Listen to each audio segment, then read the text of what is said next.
it's very important for us to also understand what the distribution does to a hotel company or someone else involved in travel.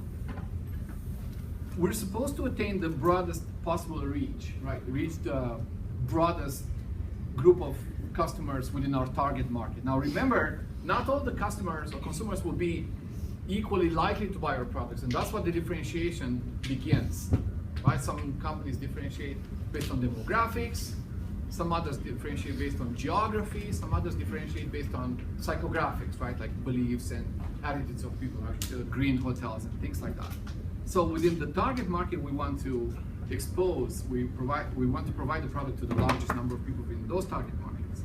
We want to obtain the largest available audience, but we have to do it within the target market segment strategy of the company.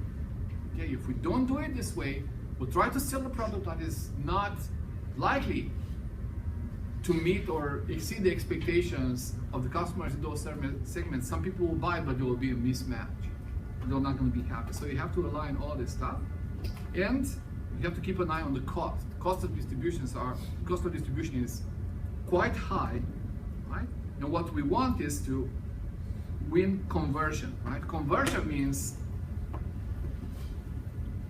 changing one person from just contemplating a deal to buying actually a deal, right? So in the hotel industry, we say transforming lookers into bookers, right? So people who look for a deal but never buy it, to actually get them to somehow buy the product, right? So that's conversion. It's measured as a percentage, okay? So we expose people to advertising, but we want actually people to not just look at advertising, but to buy stuff.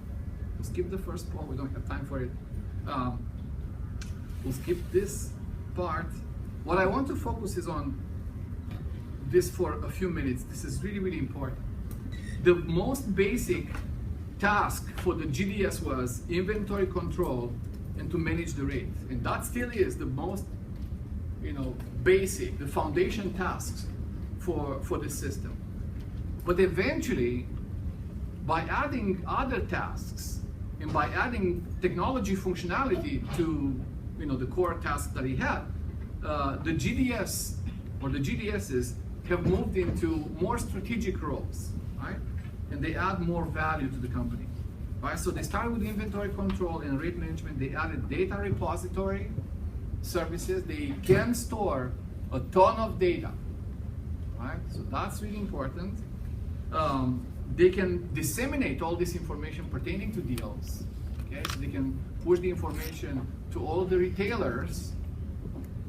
And later they added these strategic functions, the function of revenue management, right? So they can help hotels better manage their channels so that they maximize the revenues retained from all these channels, and eventually help the companies, the hotel companies or the airlines, distribute to, as your colleague was saying earlier, to the most appropriate customers for those businesses, right? So that's really important. It's the highest strategic task the GDS can do, right? So if you have segments of customers that you can reach, it makes no sense to distribute to other segments that are not as likely to buy the product and spend money on that distribution arrangement. People who are not going to buy the product and will just incur more cost. So from this point of view, the GDSs help with positioning, strategic positioning strategy of the company, right? You basically decide which consumers you want to target, and you're just going to go after them because now you have the opportunity to do that more precisely than before. Make sense? So this is very, very, very important. Right? Keep in mind, you start with rate management and inventory, and you move up to more strategic roles. That's really critical. Okay? When you develop the strategy, it's important to consider the competition for the shelf space, right? So I'm not talking about the brand.com websites or the apps.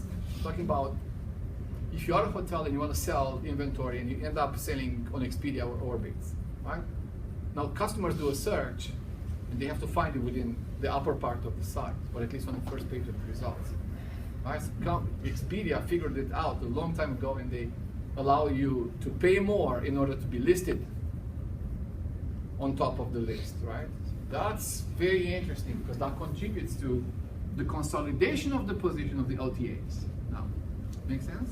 It's important for us. We'll compete on this electronic shelf space. It's all about merchandising. Merchandising is basically the art of displaying products nicely in the retail space. There's of course the cost implications, and understanding this share of distribution. How well do you distribute on one channel versus another channel? Brand dilution. Everyone knows what dilution means, right? Right? When you dilute something, it doesn't have the same strength or power, right? So imagine that you are a hotel and you sell a product to a customer using your website or app, okay? How can we characterize that customer? What can we say about that customer? They know the brand, right? They know where to find the brand. They will make an effort to type W or go into their bookmarks and find that website, or if it's on the mobile, it's even better because it means that they already have downloaded the app and the app is active on their phone, right? So these are the loyal customers.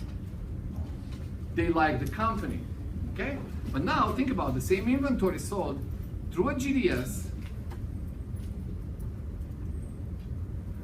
to a customer on the OTA website, okay? What can we say about the customer on the OTA website? What do they care the most? Price. The price, right? So if this is a Hilton and sells the room for $200 on both channels, okay? Now this customer on the OTA will say, okay, it's $200 for a Hilton, and that website, remember when we discussed this in chapter 5, an OTA site will always allow you to compare rates. So they will find a Marriott deal with $198. Which hotel will he or she choose? 198. Most likely the 198, right? So in that case, do they really care about the brand? No. Not at all. If they don't care about the brand means nothing to them.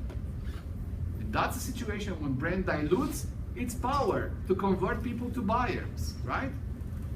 So that's why you see all these developments and innovations in their app and in the rewards program. I say, hey, we'll tie everything together only to make you book here, right? Maybe you like the company and you'll return on your own.